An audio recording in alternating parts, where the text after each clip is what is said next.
Salut, vous regardez Deux Gouttes de Culture, l'émission mensuelle de culture générale qui fait pétiller l'esprit.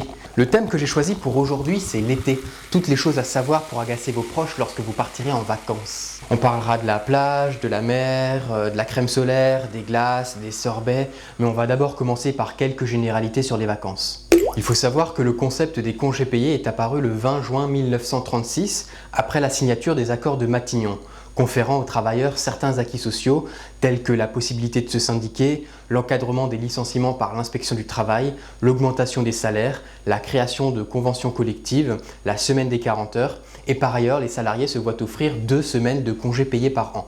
En 1956, on passe à 3 semaines de congés payés. En 1969, 4 semaines. Depuis 1981, nous en sommes à 5 semaines de congés payés par an, c'est-à-dire 25 jours, ce qui est globalement proche de la moyenne européenne qui est de 25,2 jours. Même si certains pays dépassent largement cette moyenne, comme l'Allemagne qui offre 6 semaines ou la Suède qui offre 33 jours de congés payés par an. C'est seulement à partir de 1940, avec l'essor de la publicité, que les vacances deviennent un rituel annuel où on voyage, où on se repose et où on bronze sur la plage. Tiens, à propos de plage. Déjà, il est intéressant de savoir que d'après la loi littorale du 3 janvier 1986, l'usage libre et gratuit par le public constitue la destination fondamentale des plages. Ce qui signifie que toutes les plages de France sont publiques. Personne ne peut légalement vous interdire l'accès à une plage, même si celle-ci est désignée comme plage privée. Sur les 5533 km de côte que possède la France, 1948 km sont constitués de plages. Il y a 165 communes françaises qui disposent d'une plage. Pour assurer la sécurité des baigneurs, des dispositifs de balisage des plages sont installés dans les zones de baignade surveillées selon des critères bien définis. Les bouées de délimitation, elles sont arrondies. La ligne de bouée de délimitation se trouve à 300 mètres du bord de la plage. Dans cette zone, les véhicules nautiques ne peuvent pas dépasser la vitesse de 5 nœuds, soit à peu près 9 km/h.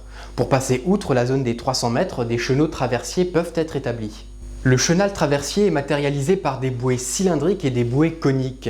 Depuis le large, les bouées cylindriques se trouvent à bâbord, c'est-à-dire à gauche, et les bouées coniques se trouvent à tribord, c'est-à-dire à droite. Ces deux lignes de bouées sont espacées de 25 mètres et constituent le chenal traversier qui permet le passage des véhicules nautiques au-delà de la zone de baignade. À l'intérieur de la zone des 300 mètres, on peut retrouver des ZRUB, des zones réservées uniquement à la baignade. Celles-ci sont délimitées par des petites bouées. Avant, je prononçais les mots bâbord et tribord. Il existe un moyen mnémotechnique assez simple pour se souvenir de leur signification. Utilisez le mot batterie. Bâbord se trouve à gauche, tribord se trouve à droite.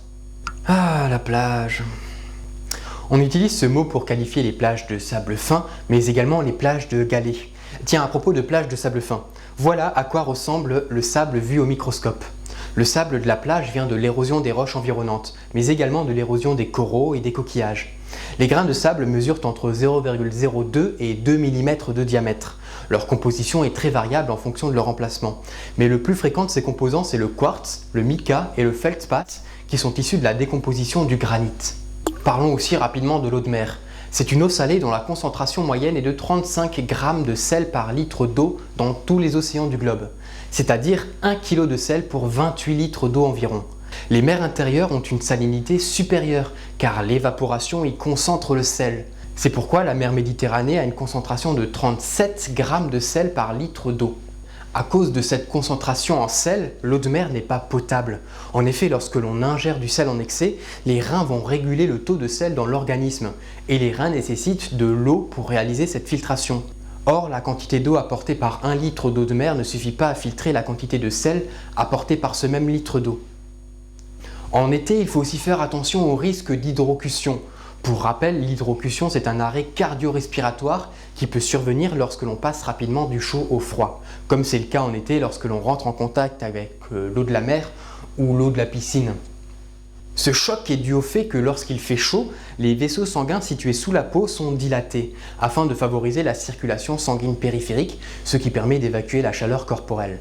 Si on entre brutalement dans l'eau froide, les vaisseaux sanguins situés sous la peau vont se contracter rapidement, ce qui entraîne un reflux de sang périphérique vers l'intérieur du corps et fait augmenter la pression artérielle. Pour lutter contre cette hypertension, le cœur va brutalement ralentir, ce qui implique que le cerveau sera moins bien irrigué, induisant potentiellement une perte de connaissance.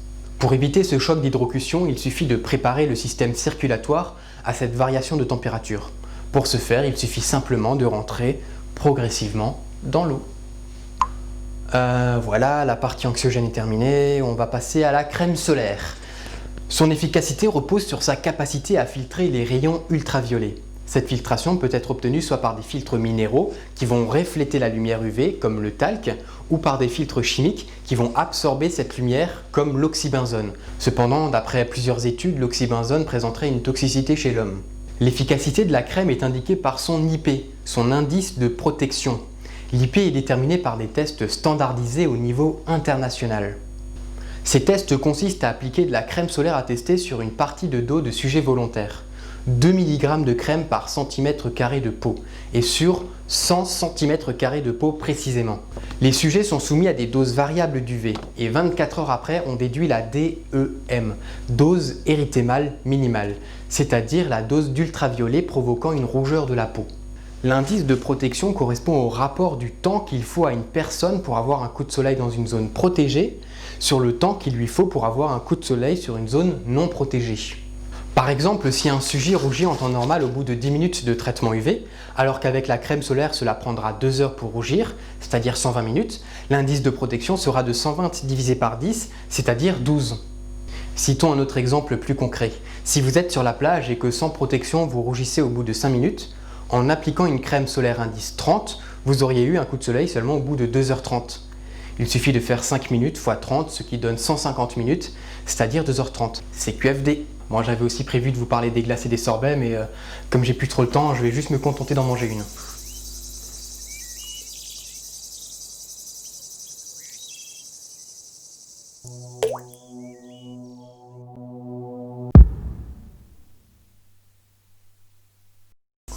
Le mot du jour, on va aller vite, c'est esperluette. Et l'esperluette, c'est tout simplement le nom que l'on donne à ce caractère, qui est l'abréviation de E. C'est le E commercial.